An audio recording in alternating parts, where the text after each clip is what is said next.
And just to go ahead and add a little bit of variety to this, what I'm going to do is take maybe a couple of these bullets, Control Alt and D on the keyboard to duplicate these. And let me turn on COG here so I can rotate these together. Just to place them around here, just to kind of add some variety to this. There we go. That looks a lot better now. Okay, so let's go ahead and render this out with Mental Ray. So hit 3 on the keyboard to switch over to the render toolbar, and you'll see that it turns blue. And we're going to go over here to Render, Render Manager, and then click over here on the Renderer tab. And then down here, you should have Mental Ray here by default. Go over here to where it says Final Gathering, and you'll see that there's nothing. That's because right now Final Gather is disabled. And we have to enable Final Gathering. So to do that, just click on this checkbox, and whoa, we get a whole bunch of options that pop up. Okay, now we're not going to mess around with too many of these options simply because this is not a Mental Ray rendering tutorial, and this could easily take us many more hours going over all of these different options and things. So we're not going to be doing that. What we did was we turned on a feature called the Final Gather, and if we double click up here in the name bar of the Render Manager window, we can tuck that away. Now let's do a quick render region here. And you're going to see absolutely nothing new happen. This still looks the way that it did before. So, what in the world is going on? Well, let's go over here back to the Render Manager. We're going to go over to Output.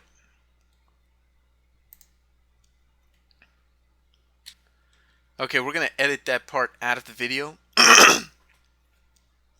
So we're going to start, hold on.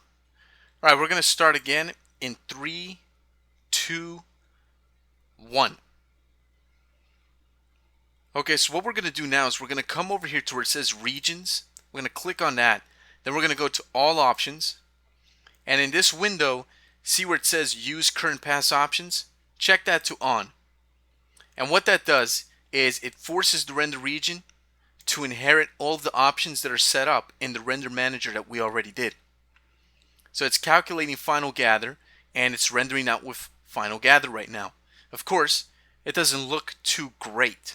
So let's cancel that render region out simply by clicking the X. Let's fix some stuff here. Let's hit 8 on the keyboard to open up the Explorer view. We're going to try that again. I'm going to start again in 3, 2, 1. Let's hit 8 on the keyboard to open up an Explorer view, and you'll see a light. Click on the light and hit Enter on the keyboard to open up the PPG for the light. Down here under Intensity, turn the intensity all the way down to 0. So now everything should be pitch black dark. Close the PPG. Also, let's go to Ambience over here, and let's turn this Ambience all the way down to pure black. That way we don't see anything. All we get is this. Now let's do Render Region. Final Gathering takes a little bit longer to render than doing a regular render without Final Gathering. And you should get a totally black render. This isn't a bug. It's not the program going crazy or anything. This means that we're ready to set up our Final Gather how we want. So let's go ahead and do that. Okay, so now that we have no lights influencing the scene, we can go ahead and set up a dome that's going to light this scene up for us. So how do we do that? Let's go up here to Primitive, Polygon Mesh, Sphere. Let's close this PPG, and you can see we have a sphere right here in the middle of our scene. Now, so we can see things a lot easier, let's go up here to Shaded, to our shading options, and turn on Hidden Line Removal. By doing that and switching our shaded mode to Hidden Line Removal, now we can see our scene, but it's still going to render out black. So we created this sphere. So what's this sphere for? Well, the sphere is to light up our scene. Let's use the scale tool and scale this thing up really big. But I mean really huge. Just keep scaling it up till it takes up all of the scene. Kind of like a giant sky or something like that. Okay, so we should have this sphere all over our scene. Now the next thing I want to do is I want to go back to the model toolbar, hit 1 on the keyboard to do that, or you can come up here to this menu and switch to model.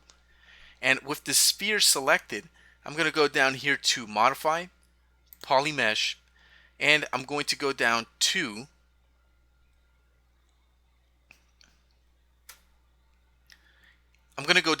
invert polygons. This will switch the way that the polygons are facing and make them face to the inside, which is where all this stuff is. Okay, once I do that, I'm going to go up here to the Get menu. I'm going to go to Material, and I'm going to click on Constant. And that's going to apply Constant Shader to that sphere. Now the Constant Shader right now is this gray color. Let's pin the PPG down by clicking on the keyhole icon. Let's do a quick render region here. And now we get something that looks a lot nicer than what we had before. Now it's taking a little bit long to render, so I'm going to optimize this a little bit, and I'll show you how I'm going to do that. I'm going to hit 3 on the keyboard to go back to my render toolbar, and I'm going to go over here to Render, Render Manager. Now I do have the Render Manager already open up here, so I should probably go ahead and take advantage of that. So here's Final Gathering. It's taking a long time to render because the number of rays right now is set to 100. The more rays you have, the better the quality of the render, but the longer it's going to take to render. So I'm going to knock this down to about 32 rays just so that it renders a lot faster. And if we do a render region, we'll see that it does in fact render a lot faster than before. But the accuracy of the lighting is not going to be that great, but that's okay. Alright, so here's our render so far and the way that it's looking, and it's looking pretty nice.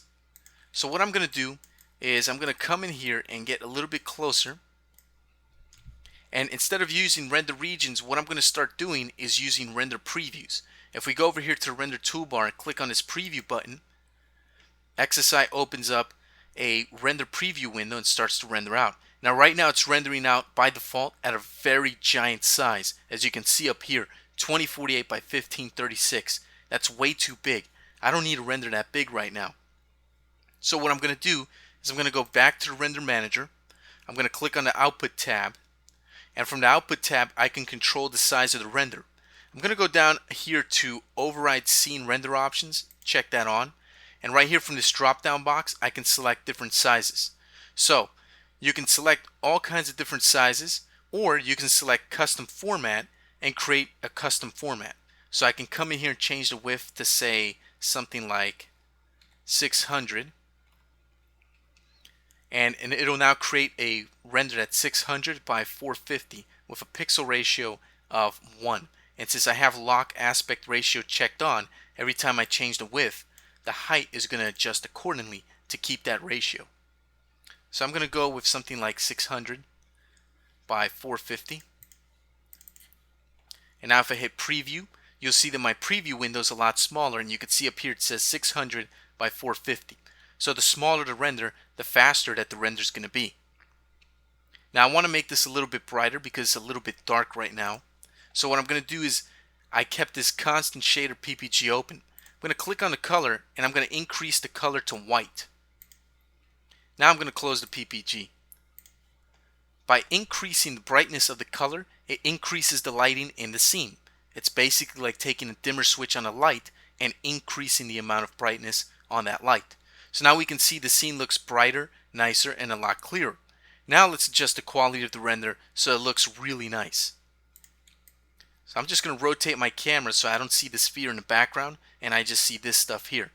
I'm going to go to my Render Manager. I'm going to go click on the Renderer tab here, and in Final Gathering, now I'm going to increase this number of Final Gather rays to something pretty high. So I'm going to go to something like 256, and I'm going to take points here and I'm going to drop the points to something like maybe 8. And now I'm going to do a preview render. See how that looks. It's going to take longer to render because now it's shooting out 256 rays as opposed to only 32.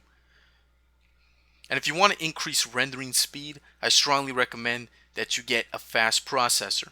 There's kind of this myth out there that if you have a good video card, it'll increase rendering speed. Well, That's not the case with a processor type renderer like Mental Ray. Okay, so there we go. That looks a lot better than before. Alright, but let's go ahead and let's change the quality of the render. So to change the quality of the renderer, what we're going to do is here in this Mental Ray section, we're going to switch from Final Gathering and we're going to click on Rendering over here. And now we have this aliasing controller here. Now it's set to -1 and 1. This is very low for anti-aliasing, too low for any type of final nice production render. So I'm going to actually increase this to a minimum of 1 and a maximum of 2. I'm also going to change the sampling contrast here to 0.05, 0.05, 0.05, and 0.05. That's going to increase the quality of the render. It's going to take longer to render, however, when you do this. But the render is going to look a lot nicer than before. Okay? Now, if you want to know more about rendering, be sure to have a look at our Mental Ray tutorial, which you can find on our website, i3tutorials.com, where we go in depth over a lot of those options, what they do, how to use them, and how to optimize your renders in your scenes. Okay, so now let's go ahead and do a preview render. I'm going to pause the video to skip ahead so you don't have to see this. Okay, so it took a couple of minutes to render, but there you go. There's the nice clay render. You can play around, move the camera around, take renders from different angles, move the objects around in different positions, and just take different types of clay renders. And clay renders are really good for showing off objects that are works in progress, things like that, especially when you want to show something in a neutral setting with very neutral lighting and without it being influenced by any types of materials or textures, just to see the modeling work on the object. Something that's usually used for things like demo reels, portfolios, things like that. Okay, so that does it for this tutorial. Just going to close this out. There we go. We're totally done. I hope you enjoyed this entire tutorial and this look into sub-Ds. Now you can go ahead and start modeling a lot of objects. I strongly suggest you go ahead and start modeling things using sub-Ds from now on, as it's a very powerful tool, especially in Softimage XSI. Okay, so that does it. Thanks a lot for watching. Take care, and good luck with your modeling projects.